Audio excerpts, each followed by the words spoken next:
দূর গ্রামের এক প্রান্তে নীতিশ নামে একজন ছেলে থাকত তার স্ত্রীর সাথে। তারা ছিল খুবই গরিব, কিন্তু নীতিশ ছিল খুবই অলস এবং বুদ্ধিমান। সে তার বুদ্ধির জোরে লোককে বোকা বানিয়ে তার দিন চলত, কিন্তু ক্রমে গ্রামের লোকে তাকে বিশ্বাস করা বন্ধ করে দেয়, আর আরও তারা গরিব হতে থাকে। এইভাবেই চলছিল তাদের দিন। এমনই একদিন নীতিশ বাড়ির বাইরে খাটিয়ায় শুয়েছিল। তখন তার স্ত্রী এসে বলল, এই যে শুনছো, আর কতদিন এভাবে বসে থাকবে? বাড়ির কি অবস্থা তার খেয়াল রাখো। বৃষ্টি হলে ছাদ থেকে জল পড়ে, বাড়িতে একটাও চাল নেই খাওয়ার মতো। বাইরে গিয়ে কিছু কাজও তো করতে পারো। ও আমার কর্ম নয় গিন্নি, আমি যখন কাজ করব তখন বড় কোনো কাজ করব। তুমি কত কাজ করবে তা আমার জানা আছে। এই বলে সে নীতিশকে বাড়ি থেকে বের করে দিল এবং তাকে বলল, যদি কিছু টাকা কামিয়ে আনতে পারো তাহলে বাড়ি ফিরবে, না হলে আসার দরকার নেই। তখন নীতিশ কি করবে বুঝতে পারছিল না। তাই সে হাঁটতে হাঁটতে নদীর পাশে গিয়ে বসল। হঠাৎ সে দেখতে পেল নদীতে কি যেন একটা ভেসে আসছে। ভালো মতো দেখতেই সে দেখল একটি বোতল। নীতিশ উৎসাহে নদী থেকে বোতলটি তুলে নিল, কিন্তু তার উৎসাহ ছিল কিছু মুহূর্তের জন্যই। সে বোতলটি তুলে দেখে বোতলটি ফাঁকা। সে দুঃখিত মুখে বোতলটি ছুঁড়ে দিল। বোতলটি পাথরে ধাক্কা লেগে ভেঙে গেল এবং শোনা গেল একজনের খিনখিনে হাসি। আমি মুক্ত।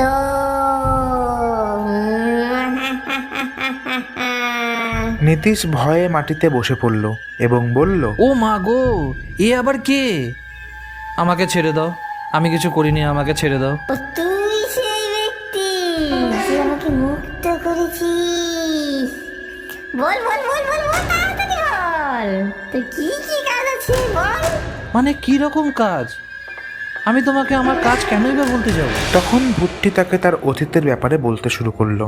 তোকে আমি অভিশাপ দিচ্ছি, যে তোকে এই বোতল থেকে উদ্ধার করবে তুই তার সব কাজ করবি, আর যদি সেই ব্যক্তি তোকে কোনো কাজ দিতে না পারে তখন তুই অভিশাপ থেকে মুক্তি পাবি।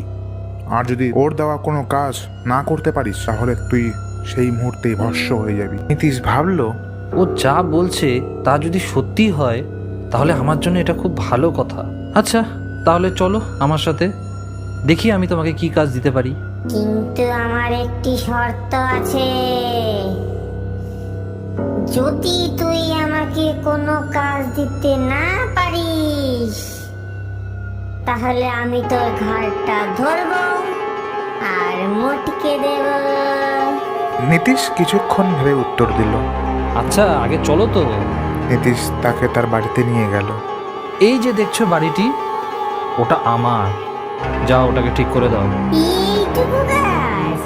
এই তো আমার বাঁ হাতের খেল। ভূত সঙ্গে সঙ্গে তার জাদু দিয়ে নীতিশের ভাঙা বাড়িকে একটি প্রাসাদে পরিবর্তন করে দিল। আর কি কাজ? তাড়াতাড়ি বল।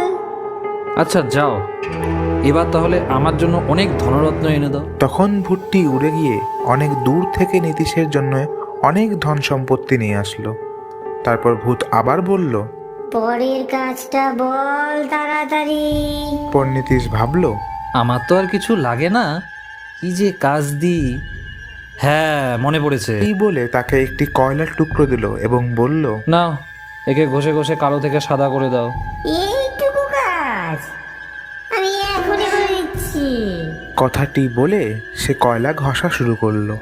কিন্তু কয়লা সাদা আর হয় না, কিন্তু ছোট হতে থাকে এবং একসময় গিয়ে কয়লা শেষও হয়ে গেল। ভূতটি নীতিশের কাছে গিয়ে সব ঘটনা বলল।